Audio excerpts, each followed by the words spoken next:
Hey y'all, hola mi gente, it's your favorite Puerto Rican Kayla here, coming at you live and in color. So listen, today I was kind of craving something. I don't know about you guys, but do you ever like just have a craving every once in a while? That light is giving off a funny. I have my halo. So sometimes you just crave something that is super yummy, but maybe not super healthy, but not bad, but just, you know. So what I'm going to make tonight actually, is a favorite of mine, and I hardly ever make it. So if it's a big flop, do not, I repeat, do not make fun of me. But I love these, and they're called,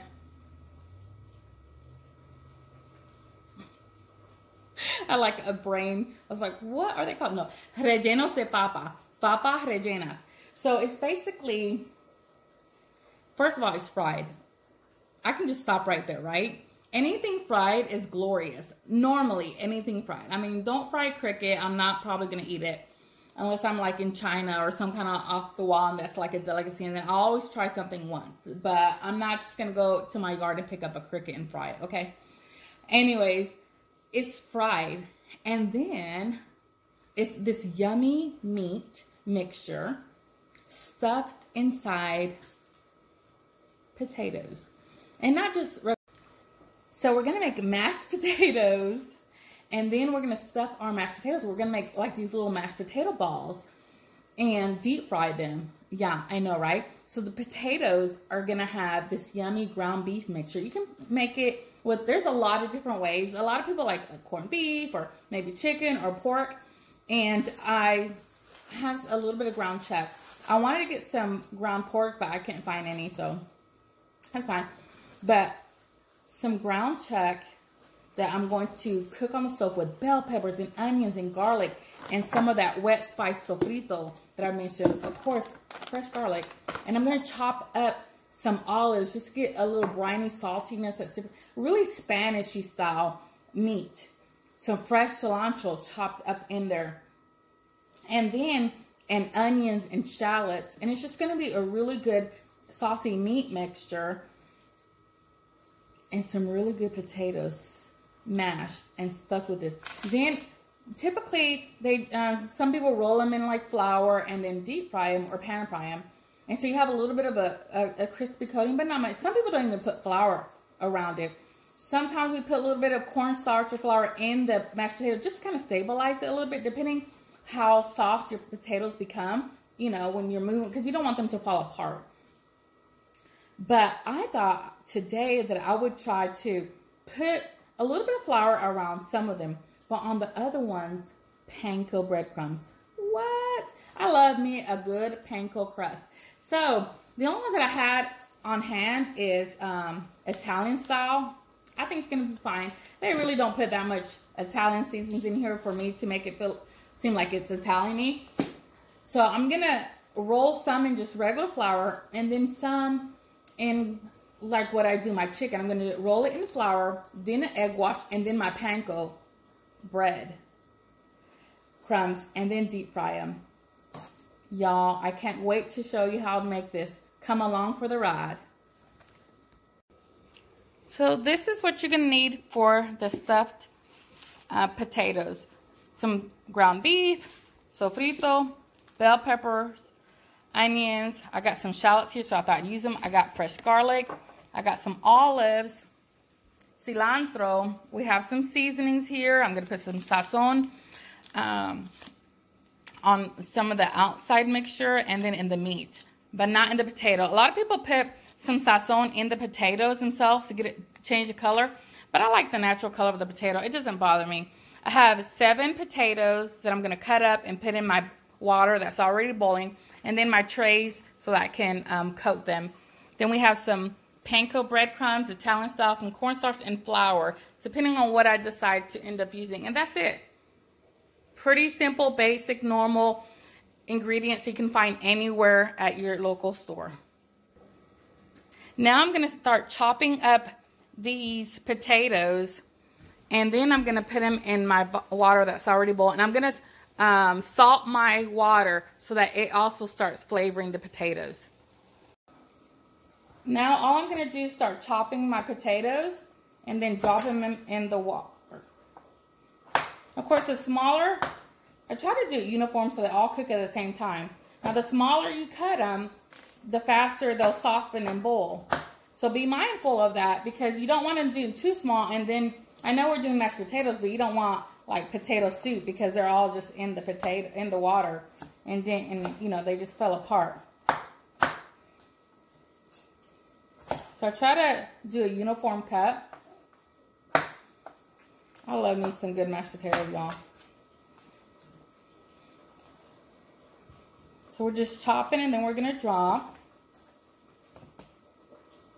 And you could really do these with sweet potatoes, and I bet they would be amazing.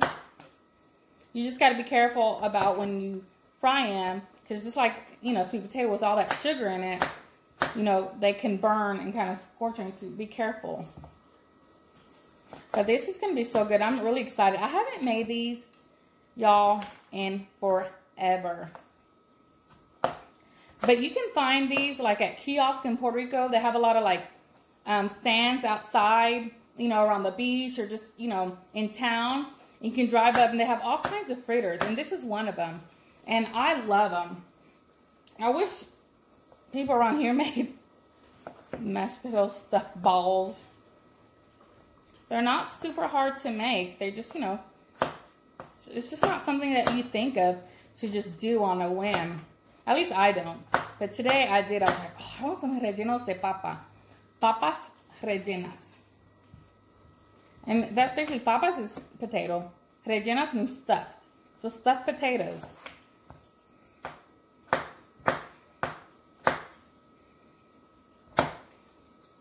You can make this for a snack, or you can make a meal out of it. It'd be good for entertaining. You can make smaller ones. I'm going to make some pretty hefty ones because I just want a big one. But you can make them any really size. It'd be so cute if you made small ones for like a party and with toothpicks, and people could pick them up and eat them with mayo ketchup. That'd be amazing. So I'm going to put these in the pot, and then I'm going to start chopping up my other ingredients, and then we're going to get to cooking this beef.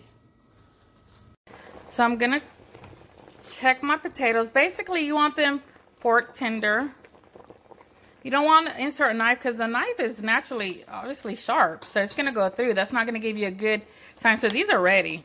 I'm going to drain them and put them in a bowl to start mashing.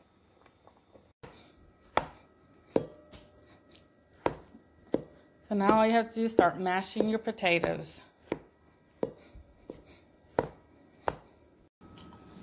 Now that I got all the potatoes mashed, I just tasted them and I put a little bit of extra garlic salt, but the salted water did the trick. So here I got my cilantro, my bell peppers, my olives, my shallots, my onions, and garlic, all chopped up, ready to put in the pot. I'm going to start off with my garlic, kind of saute, and then I'll add all these. And then I'll be putting ground chuck. I have about a little over 1.5 pounds of ground chuck.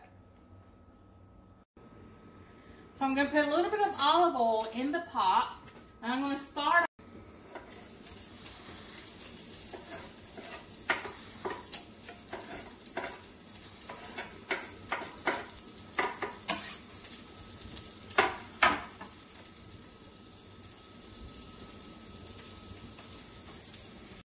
So now that I have the garlic in here, I'm putting my other vegetables in here.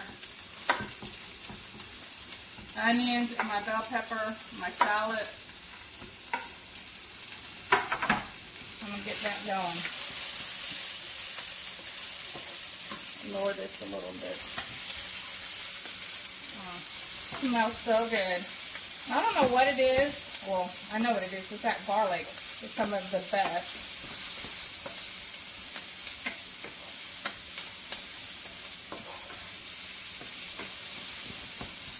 Alright, let me put the rest of this bell pepper in. And I'm going to wait to put the olives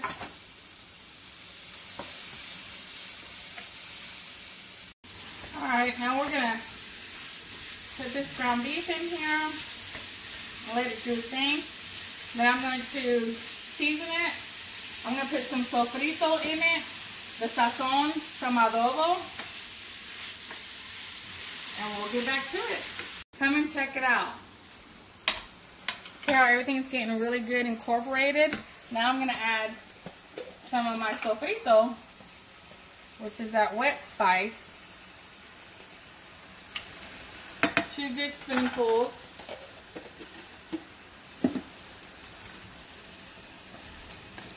And get that going. I have the heat set on like medium. I'm going to go ahead and put some adobo, some pepper. This is coarse black pepper. I always like to do a coarse black pepper, coarse black salt, anything coarse, because I can see exactly how much I put in it. When you're dealing with fine sugar, sometimes you can put a lot and not realize how much you've done. Alright, now I'm going to go ahead and put the Sazón inside. This gives it a beautiful color and it has good flavoring too. And now some of that, the olives are chopped small, and it just gives that good briny kind of taste. I'm going to go ahead and put the cilantro in here.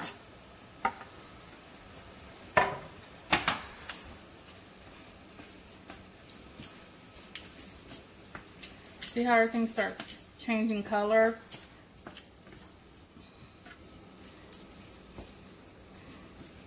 And then you can put a little bit of like tomato sauce if you want. But I don't want to open up a can just for a little bit that I'll need. So I'm going to see if I have any tomato paste and just put a little bit of that tomato paste in here. I wish y'all could smell this. It is amazing. Anytime you put garlic in any dish, woo, telling you what, it's like a natural call. You don't have to call your kids and say, hey, dinner's ready. They'll smell it a mile away. So just sauteing this up, browning this meat, kind of making it to small little pieces, because remember, we're going to stuff potatoes with it.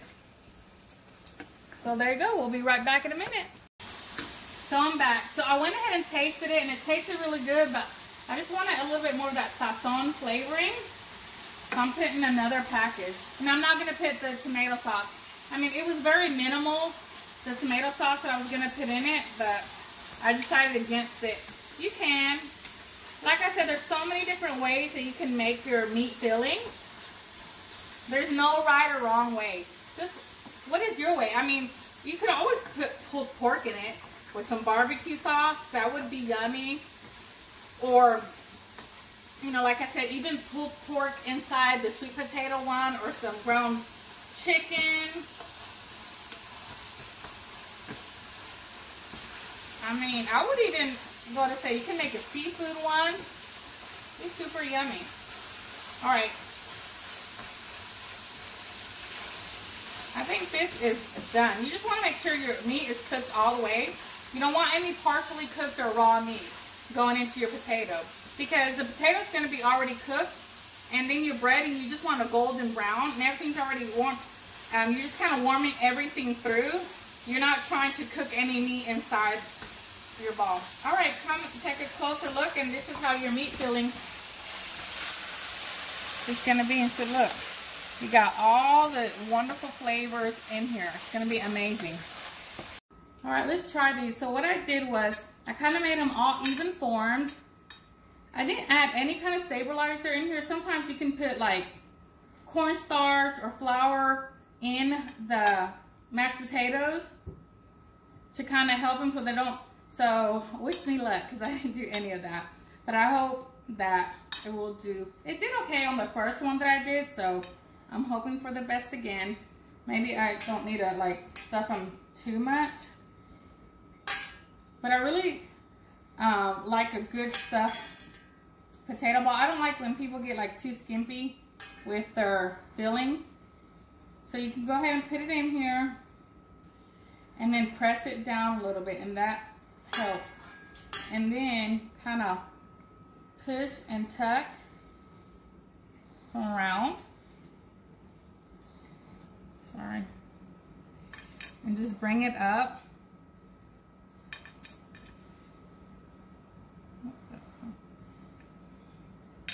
See how that starts closing up? Then I left a little bit of extra potato in the bowl, just so if, when I got to this part and I didn't want to run the chance of, like, you know, breaking it, I can just add a little bit of the potato right on top of there and press it in. Just make sure we got a good seal.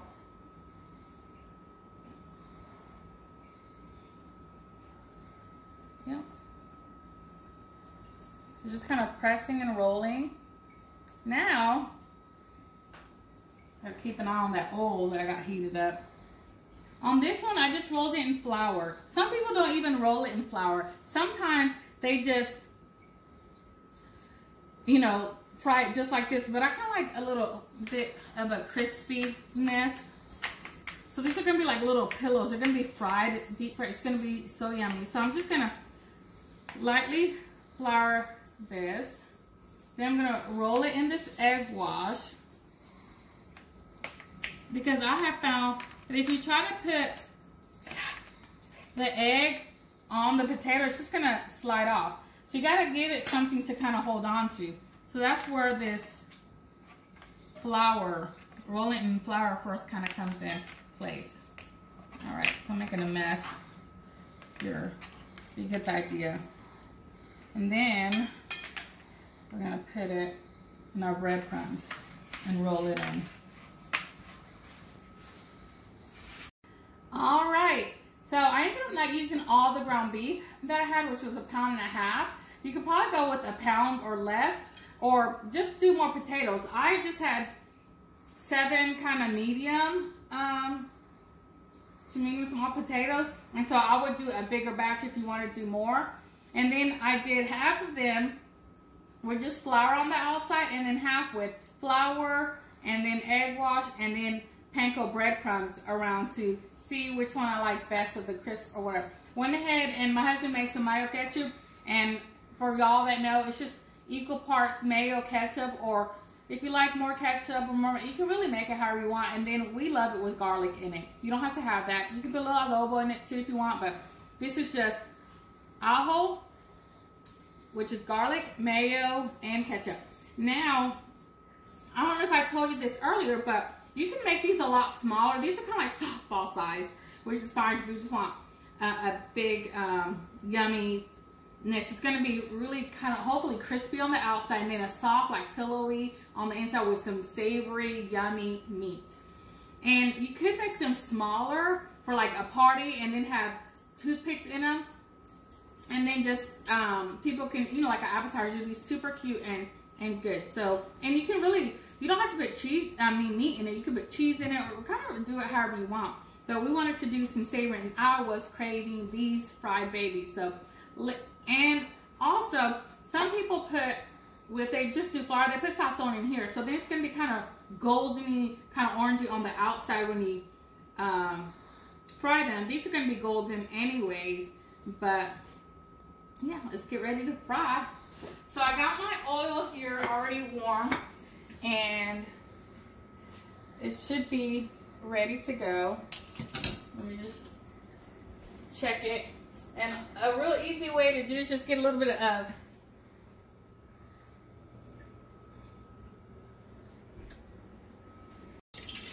Alright, I think my oil is ready. Easy trick to see if your oil is ready, just get a little bit of flour, throw it in. If it starts sizzling, it's ready. I did it earlier and it wasn't ready. So I just gave it a few more minutes. This really comes in handy when putting things in. I don't have a basket, so this kind of works like a basket.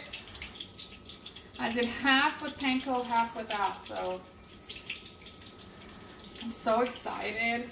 Y'all, this is the first time I've made these in, I can't tell you when was the last time I made one, to be honest.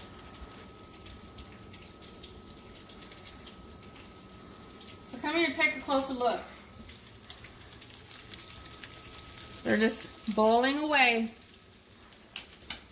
So like I said before, feel free. This is such, it's kind of like a guilty pleasure. Fried foods, potato, and meat. Super yummy. You gotta try it. Don't be intimidated. Super. If you do your potatoes and you see that they're kind of falling apart, put a little bit of cornstarch or a little bit of flour in it. I didn't need to. I'm gonna leave it alone and cross my fingers, pray that they don't fall apart. But they stayed like this for the most part, so I'm thinking they're pretty good to go. And again, you don't need to cook these very long. I'm just kind of checking it to see if I need to turn it over. And I do. You don't need it, I want to burn them. One of these is falling apart. So this one, the one that just had the flour, I'm going to hold it. Hopefully they don't all do that.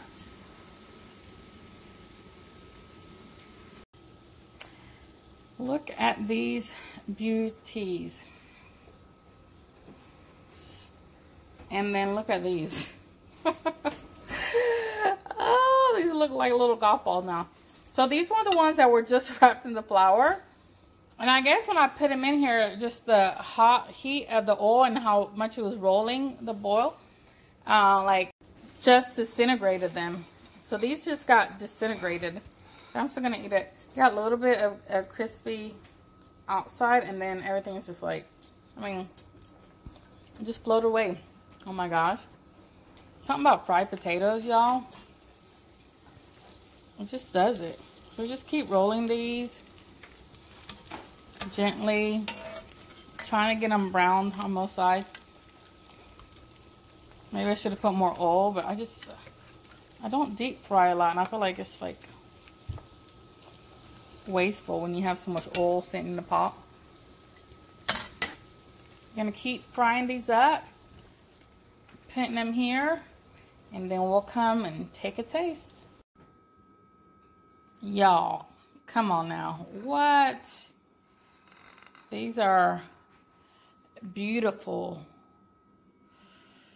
Not beautiful. Amazing. Not amazing. Yummy. And we're back. These, I can't wait to dig in. So I'm going to serve my husband. Which one do you want? This one. This one? The biggest one. Of course. Want some like that too? Sure. Alright. It's gonna be delicious because I made that. Yes, he made this. Garlic, mayo, ketchup. Alright, I'm going to get one. Look at this one. Look how beautiful that looks. It's so crispy. Worked great with the Panko crumbs. Mason, which one do you want? This one? Yeah. And this one. Now, this is the beauty of doing home cooking. You never know what's going to happen. Go ahead, babe. You want to cut it in half? Look at these two. Can you see this? They're like half of the size of these. Because I just had them in the flour and it just didn't do well. So, note to self, that's probably not how I'm going to do it. Or I need to stabilize the flour a little bit more. What is it on the inside? That's good. Cannot see. I just like to get, I'm going to get some of this dipping sauce and put on my plate. I like to eat it with my hand, but I kind of make them really big. I did make them kind of gargantuous. So, we may not do it. That's why we have forks. Careful. Alright. Crunchy, delicious, soft and pillowy, and all the perfectness. One bite, let's see.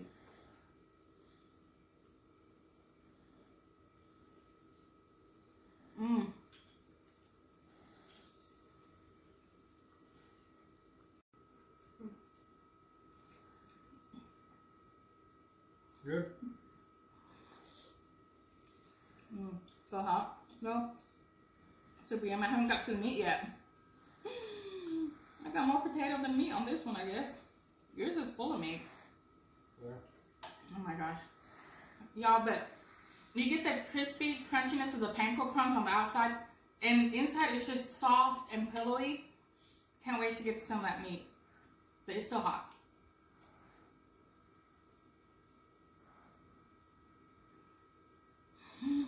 Mmm.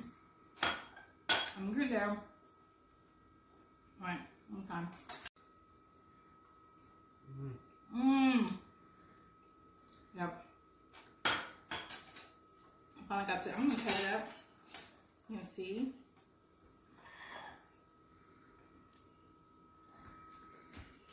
See all this yummy goodness? Y'all. I can't even with myself. This hit the spot. It's exactly what I wanted. You could do smaller ones. Don't do any bigger ones. I don't recommend. Unless you're gonna just sell them one at a time for like have parts. You only get one. It's like the big meatball. But this is. Oh my god. The hot sauce is very good. You don't need the mayo ketchup. You really don't. But it just gives it another element. And man, that crunch, that savoriness in these. Tell me what, if you get a chance to try it, you won't regret it. I am going to try it with sweet potato and do maybe pulled pork inside because I just think that's going to be also yummy. Don't you think? Sweet potato, oh my god, that would be so good. A little barbecue inside with the pulled pork. I'm just imagining it in my head. It's going to be amazing. So try it out. Make these to share or not to share. But how many thumbs you give it? 1.5. 1.5. Okay. From my kitchen to yours, buen provecho.